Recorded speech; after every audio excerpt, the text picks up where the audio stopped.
Magandang araw sa inyong lahat. Ako si Francis Bernard S. Constantino. Ako po ay nasa ika-4 na baitang. Ako po ay nag-aaral sa mababang paaralan ng Shamrock. Ang pamagat ng aking presentasyon ay munting halaman, malaking responsibilidad.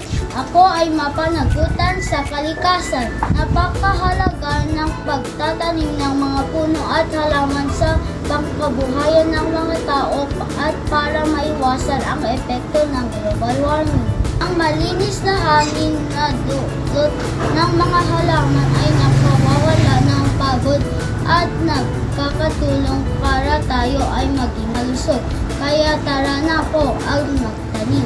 Sa videong ito, ituturo ko sa inyo ang pinakasimpleng hakbang sa pagtanim ng mga halaman sa bahay. Bago tayo magsimula, ihanda muna natin ang ating mga pagkamitan. Paso o empty container na may butas sa ilalim. Lupa may halo o potting mix. Buto o kaya ay punla. At spray bottle. Sundin lang ang tatlong madaling hakbang na ito. Una, ihanda ang paso at lupa. Ikadalawa, gumawa ng maliit na hukay sa gitna ng lupa.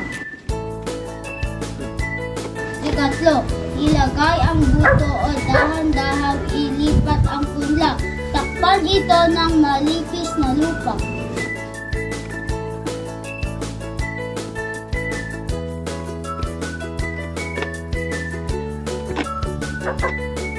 Kaapat, diligan at bigyan ng sikat ng araw.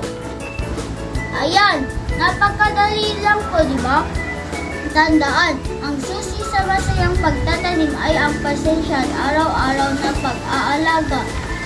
Maraming salamat po sa inyong pagkikinig.